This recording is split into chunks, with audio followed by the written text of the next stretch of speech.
কি করছে? ওটা কি? এটাই হবে আমাদের থাকার জায়গা। বরফের ভিতরে থাকবো? হ্যাঁ, আজকে আমাদের দুটো অবজেক্টিভ, শেল্টার বানানো আর আগুন জ্বালানো। আরো গভীরে যাও গাইস। তুমি কি শুধুই ডিরেকশন দিচ্ছ? আমরা আরো কোদাল নিয়ে আসছি। কারণ আর্কটিকে সূর্য ডোবার সাথে সাথেই গাইস, অন্ধকার হওয়ার আগে ভেতরে না ঢুকলে আমরা জমে মরে যাব। No pressure. রাতে এত চরম ঠান্ডা পড়ে যে মাত্র 10 মিনিট এই বাতাসে থাকলে ফ্রস্ট বাইট হয়ে যেতে পারে। তাড়াতাড়ি জ্বালানির কাঠ জোগাড় করতে হবে। যত গভীরে যাচ্ছি বরফ তত শক্ত হচ্ছে। ছেলেরা পুরো দমে ওই স্নো ফোর্টটা বানাচ্ছে। এই স্নো ফোর্টের মেইন পারপাস হলো আর্কটিক হাওয়া থেকে বাঁচা আর সবাই মিলে বডি ওয়ার্মথ শেয়ার করা। আরে ভাই, বাপ রে বাপ, আজ রাতে টেম্পারেচার 0-র নিচে নেমে যাবে। আমাদের এটা লাগবেই, না হলে ফ্রস্ট বাইটে আমাদের সব আঙুলগুলো হারাতে হবে। আমাদের আরো ফাস্ট কাজ করতে হবে। সব শুকনো কাঠ। আমি বেশ লাকি। কাঠ পেয়ে গেছি। আরে দেখো, এসে গেছে। এই যেহেতু চলে এসেছে, দেখা যাক আমরা সবাই এই ফোর্টে ফিট হই কিনা। ভেতরটা একটু বেশি টাইট লাগছে। আজ রাতে ঘুমানোর জায়গা তো হলো। আর এটা বেশ আরামদায়ক। হ্যাঁ, যদি পা ছড়াতে না চাই তো। আমার জায়গা নেই। আর মাত্র 2 ঘন্টা সূর্যের আলো পাবো। আর এভাবে থাকলে একটু ঘুমোতে পারবো না। এই ডিভাদের কাছে এটা কমফোর্টেবল না মনে হলেও এটুকু শিওর যে আমরা মরবো না। আর এই ভিডিওর নাম্বার 1 প্রায়োরিটি হলো কেউ যেন না মরে। তাই রাত হবার আগেই এই ছোটখাটো শেল্টারটার সাইজ বড় করতে আর আগুন জ্বালাতে আমরা জান প্রাণ দিয়ে খাটতে লাগলাম। আজ রাতে আগুনটাই আমাদের বাঁচাবে। আমি এক্সাইটেড। এটা স্টার্ট করতেই হবে। ভাই, আমার মনে হয় না আজ রাতে আমরা এখানে সবাই জায়গা পাবো। আমাদের খুঁড়তে থাকতে হবে। ও, এই তো জ্বলছে। যাক, আমার গ্লাভস গুলো এবার গরম করতে পারবো। আগুন যখন জ্বলেই গেছে বুঝতেই পারছো এখন কি হবে। এটা ধরো। অলরাইট, আমরা কি রান্না করছি? ও,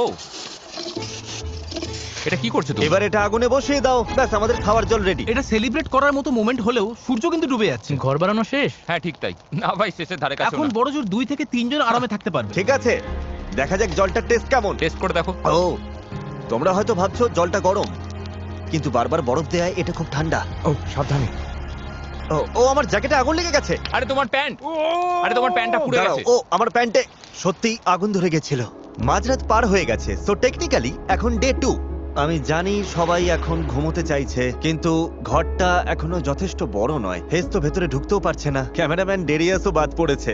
আমি বাইরেই ঘুমাবো। প্রথম দিনে আমরা সাকসেসফুলি আগুন জ্বালিয়েছিলাম আর ওই ছোট্ট অস্বস্তিকর গুহায় গাদাগাদি করে একসাথে ঢুকেছিলাম। কিন্তু ভাই, ওটা আমাদের জীবনের অন্যতম বাজে ঘুম ছিল।